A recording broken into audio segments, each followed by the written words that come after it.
সীমান্ত সুরক্ষায় এবার বড়সড় পদক্ষেপ প্রশাসন এবং কেন্দ্রের। ভারত বাংলাদেশ সীমান্তে কাঁটাতারের বেড়া নির্মাণ এবং নিরাপত্তা আরো নিশ্চিত করতে মালদা জেলায় জোর কদমে শুরু হলো জমি অধিগ্রহণের কাজ। মালদার হবিপুর ব্লকের ভবানীপুর, কেদারিপাড়া এবং মাদ্রাসিডাঙ্গা এলাকায় ইতিমধ্যে সীমান্তবর্তী জমির মাপজোকের কাজ যুদ্ধকালীন তৎপরতায় চলছে। ঠিক এই পরিস্থিতি খতিয়ে দেখতে ভারত বাংলাদেশ সীমান্তের একেবারে জিরো ল্যান্ড এর এলাকায় পৌঁছান স্থানীয় বিজেপি বিধায়ক এবং জেলা প্রশাসনের উচ্চপদস্থ আধিকারিকেরা। প্রশাসন সূত্রে খবর, সীমান্তে কাঁটাতার দেওয়ার জন্য মোট 260 একর জমি অধিগ্রহণের লক্ষ্যমাত্রা নেওয়া হয়েছে। আর তার মধ্যে ইতিমধ্যেই প্রায় 25 একর জমি অধিগ্রহণ সম্পন্ন হয়েছে।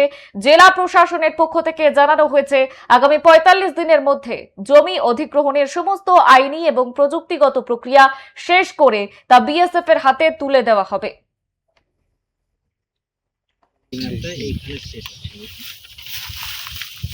একটু ভালো করে করুন, ক্লিয়ার। ওই দিকটা ধরেন, একটু ছাড়ছি, তলাটা ছাড়ছি, তলার হাতটা বের করছি। হ্যাঁ, এইখান থেকে শুরু করে এইটা মাপ যা একবার হয়েছিল, হওয়ার পরে আর কোনো কাজ হয়নি,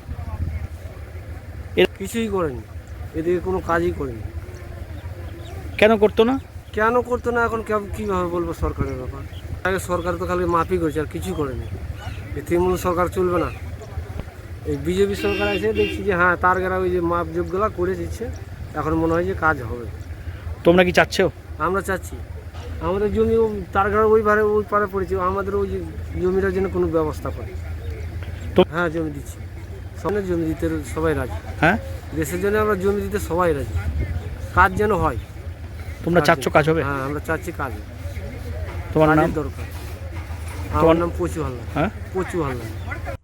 আপনারা জানেন যে আমাদের যে ভবানীপুর এরিয়াতে এবং আমাদের যে বিএসএফের যেখানে যেখানে তার ঘেরা নেই হবিবপুরের মধ্যে, এই হবিবপুরের মধ্যে মালদা জেলার মধ্যে যেখানে যেখানে তার ঘেরা নেই, আমাদের মানবিক সরকার তার চিন্তা ভাবনা করে আমরা বারবার আন্দোলন করেছি। আন্দোলনে আমরা অনেক মার খেয়েছি, বিধানসভায় আন্দোলন করেছি, শুধু আমাদের বর্ডার এলাকার মানুষকে বাঁচানোর জন্য, রোহিঙ্গা যেন না আসতে পারে, এই পশ্চিমবঙ্গকে বাঁচাতে হবে, বাংলার হিন্দুদেরকে বাঁচাতে হবে।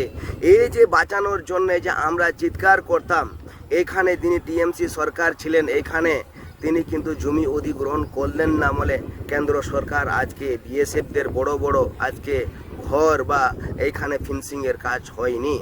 আজকে আমাদের কেন্দ্র সরকার যে তারা যথেষ্ট সহযোগিতা করছে, আর সহযোগিতা করার পর আমাদের যেদিন মুখ্যমন্ত্রী, মানবিক মুখ্যমন্ত্রী শুভেন্দু অধিকারী মহোদয় তিনি সাথে সাথে ঘোষণা হওয়ার পর তিনি বর্ডার ফেন্সিংয়ের মধ্যে আলোচনা করলেন যে ডিএমদেরকে এবং এসপিদেরকে এবং সমস্ত আধিকারিকদের, তাদেরকে বলল যে 45 দিনের মধ্যে সমস্ত জমিকে অধিগ্রহণ করে কেন্দ্রের হাতে তুলে দিতে হবে।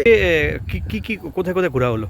আজকে আমরা স্পটগুলো ভিজিট করছিলাম। আমাদের 12টা টিম যেহেতু কাজ করছে, আমরা সেই স্পটগুলো দেখছিলাম যে কীভাবে তারা মেজারমেন্ট করছে বা ভেরিফিকেশনের যে কাজটা হচ্ছে। এখন অবধি কি পজিশন স্যার দেখেন? তারা এখনও খানিকটা এগিয়েছে, আমাদের কিছুটা তো দেওয়া হয়ে গেছে 10 একর মতো, আর তার বাইরে এখনও অলমোস্ট আমাদের বৈষ্ণবনগর পার্টটা মানে কালিয়াচক 3 পার্টে আমরা 19 একর মতো রেডি করেছি।